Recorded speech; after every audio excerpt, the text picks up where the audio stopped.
मेरे पास महीने में कम से कम 15-16 ऐसे मामले आ जाते हैं जिसमें बच्चे गेम्स के एडिक्शन के शिकार हैं, उनमें विड्रॉल सिम्टम्स आते हैं, सुसाइड की धमकी देते हैं, भाग जाते हैं, ये सब कुछ हो रहा है। जब मेरे पास 15-16 केसेस आ रहे हैं तो आप मान के चलिए कि हिंदुस्तान में लाखों ऐसे केसेस हो रहे होंगे।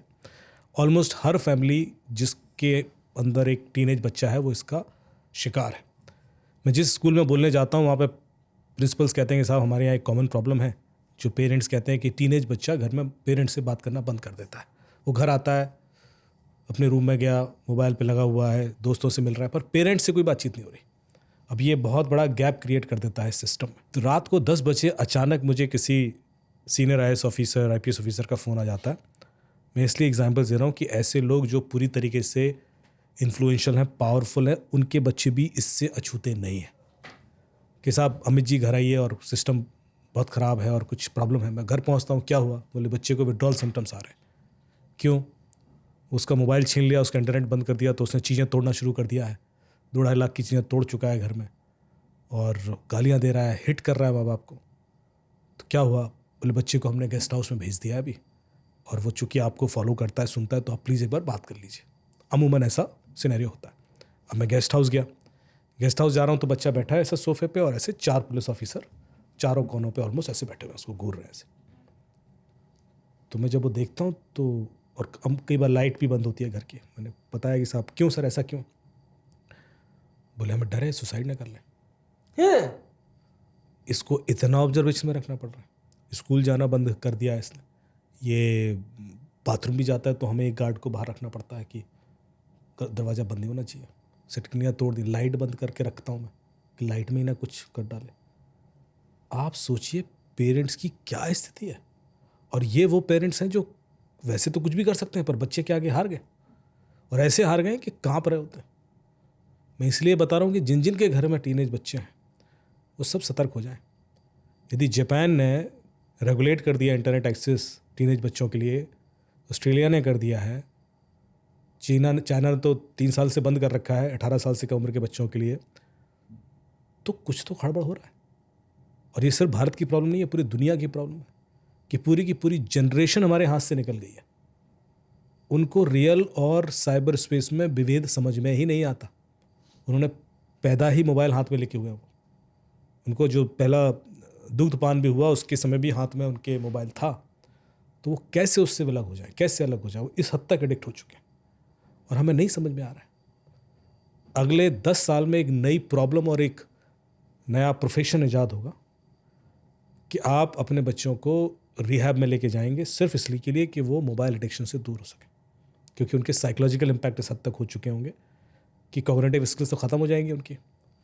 रादर उनको एक नॉर्मल लाइफ जीने के लिए भी एक सपोर्ट सिस्टम की ज़रूरत पड़ेगी। ये डर है।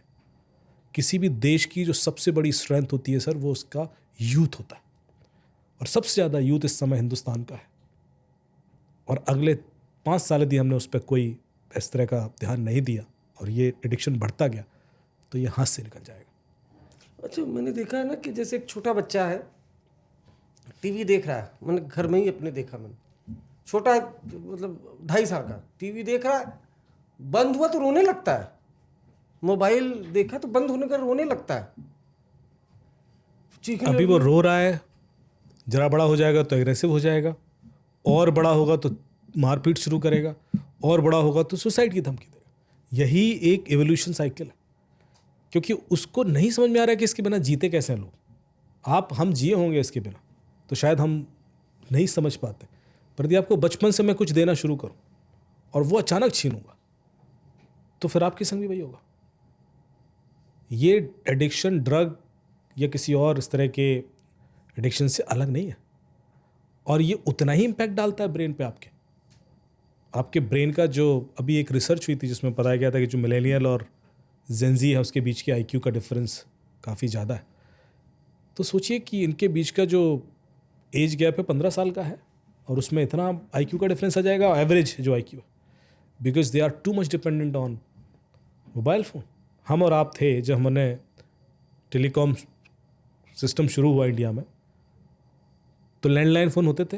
आपको कम से कम 50 नंबर तो याद रहते होंगे, रहते थे। आज ये चीज़ किसी बच्चे को बोल के देखना, हंसेगा वो आप पे, क्योंकि ऐसा हो ही नहीं सकता। 50 नंबर कोई कैसे याद रख सकता है, पर हम रखते थे।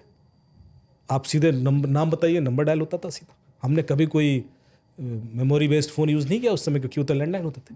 पर ये चीज़ आज इतनी बड़ी हो गई है, जो चीज़ नॉर्मल थी उस समय।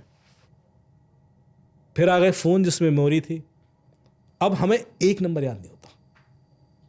कई बार लोग अपना खुद का नंबर बताते समय भूल जाते हैं। मैंने देखे सिचुएशंस, नहीं होता याद, क्योंकि हम भी एडिक्ट हो, हम भी उतने डिपेंडेंट हो गए। हमें लगा अब इसकी ज़रूरत ही नहीं है, तो हम वो जो साइड ऑफ यूजेस है मेमोरी का, वो भूल गए करना है।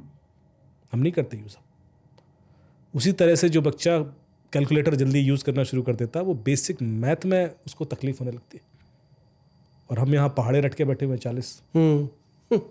तो सर डिफरेंस तो है ना। तो ये इम्पैक्ट यहाँ तक भी ठीक था, पर इसके बाद जो होने वाला है वो हर दिन आपको डराएगा। और मैं आपको वार्न कर दूं कि जापान, ऑस्ट्रेलिया, चाइना बेवकूफ़ नहीं है, वो ये खतरा भांप चुके हैं।